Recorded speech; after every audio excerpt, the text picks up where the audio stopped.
The office was almost empty when Daniel arrived. Most employees had already left the 42nd floor of Brightcore Technologies, the most powerful tech company in the city. But Daniel wasn't most employees. He was the quiet IT contractor, the single dad who worked late because daycare closed at 6, rent was due on the 1st, and life didn't offer discounts for good men. He adjusted his worn jacket and knocked softly. "Come in," her voice said. Cold, controlled, powerful. Inside sat Amelia Grant, the CEO. The woman whose name appeared in business magazines beside billion-dollar valuations. The woman people feared more than deadlines. She didn't look up. "My system crashed before tomorrow's investor meeting," she said sharply. "Fix it." Daniel nodded. No small talk. No ego. Just work. As he opened her high-end laptop, he noticed something strange. The desktop was cluttered. That was unusual. CEOs like her usually kept things minimal, organized, clean. He began scanning for malware, corrupted files, suspicious downloads. And then one folder caught his eye. Private, do not open. He ignored it. Professional boundaries mattered. But when the system auto-ran a recovery tool, the folder opened itself during a file restoration process. And that's when he saw it. A photo. Not inappropriate. Not scandalous. But personal. Amelia Grant, the iron-hearted CEO, sitting on a hospital floor holding the hand of a little girl connected to tubes. Her expression wasn't powerful. It was terrified. Daniel immediately minimized the screen. "I'm sorry," he said quietly. The recovery tool auto-opened a folder. Silence. Then, "Did you see it?" Her voice had changed. Not sharp. Not commanding. Fragile. Daniel swallowed. Only enough to know it wasn't meant for anyone else. A long pause. She slowly stood up and walked behind him. He could feel her presence, not as a CEO, but as a human being. "That was my daughter," she said softly. 3 years ago." He froze, because in her tone was something he recognized. Fear. The same fear he felt every night when his own son coughed too hard. "She had a rare autoimmune condition," Amelia continued. "Doctors said survival rates were low." Daniel turned slowly. "Is she?" "She survived." He exhaled. "But I wasn't there enough," she whispered. "Issues meeting. Deals. Growth. And when I finally slowed down, I almost lost her." The room felt smaller, quieter. Then she asked the question that froze him. "You're a single father, right?" His heart skipped. "Yes." "If your child were dying, would you still choose work?" The question hit him like a storm, because he knew the answer, and he knew it wasn't simple. Daniel didn't respond immediately, because honesty is dangerous, especially in rooms where power sits across from you. "My son," he said carefully, "is the only reason I breathe the way I do." She watched him closely. But if I stop working, he doesn't eat." Silence. Amelia's eyes flickered. For the first time, the CEO looked small. "You think I chose money over my daughter," she said quietly. Daniel shook his head. "I think you were scared." That answer stunned her. He continued, "When my wife left, I worked double shifts, not because I loved money, but because I was terrified of losing stability." Her composure cracked slightly. "For 3 years," she whispered, "I built an empire while my daughter fought alone in a hospital bed." Daniel gently closed the laptop. "Did she fight alone?" he asked. Amelia's eyes filled, just barely. "She keeps asking why I look at that photo," she said. "She thinks I'm ashamed of it." Daniel stood up. "Maybe she thinks you're afraid." "Afraid of what?" "Of loving her more than your company." The words landed like truth often does, heavy. Then something unexpected happened. Amelia walked to her desk, opened a drawer, and pulled out a contract. I was going to outsource IT permanently, she said. Cheaper overseas option. Daniel felt his stomach drop. But she continued. I changed my mind. She slid the contract across. Full-time position. Flexible hours. Bring your son to the office if needed. He blinked. Why? She answered honestly. Because you reminded me what matters. He didn't celebrate. Didn't smile widely. He simply nodded. Thank you. As he packed his tools, she added one more thing. I asked you that question because I needed someone who understood fear, not ambition. Daniel paused at the door.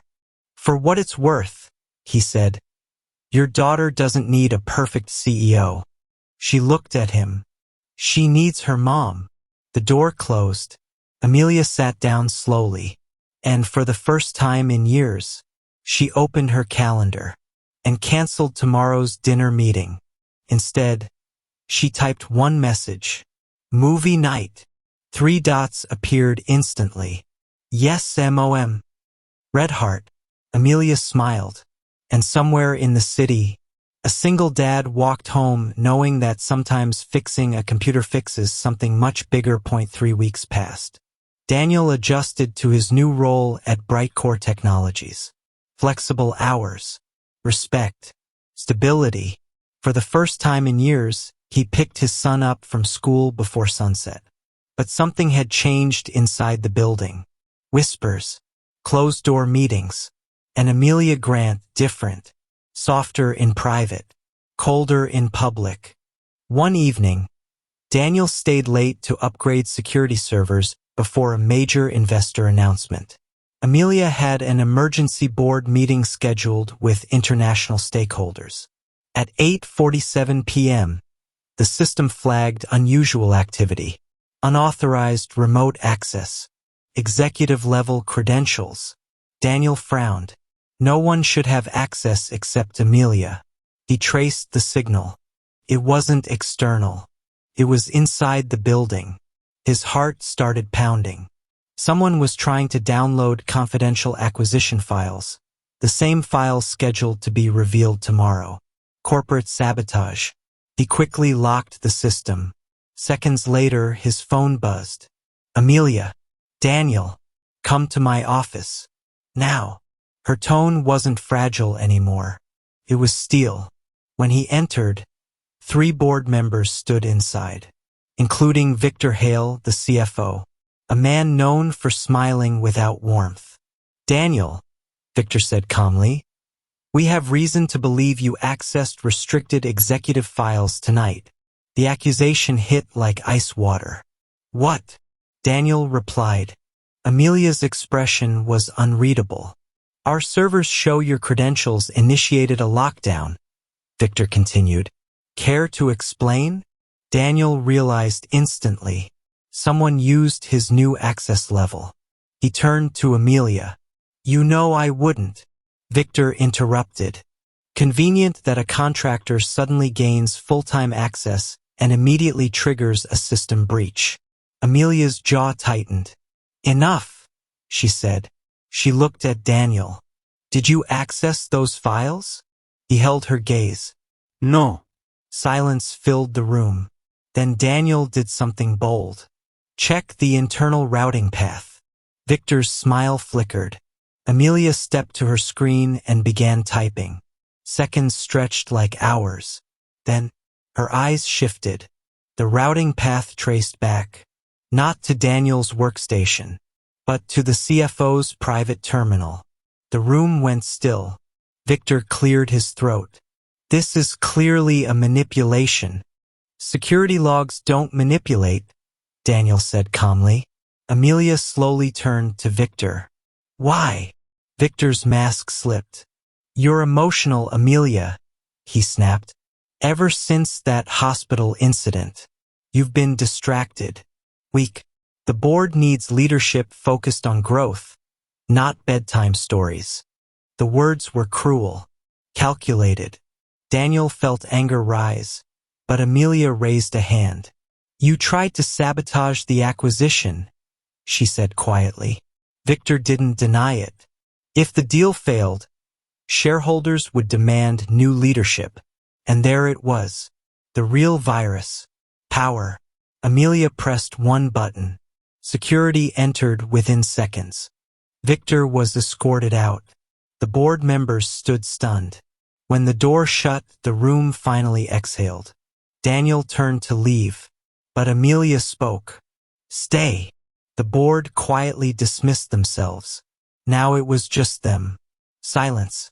Then she laughed softly. First my computer. Now my company. He gave a small smile. I prefer fixing problems early. She stepped closer. You could have walked away tonight, cleared your name and left the mess. I don't run when things break. Her eyes searched his face. Why?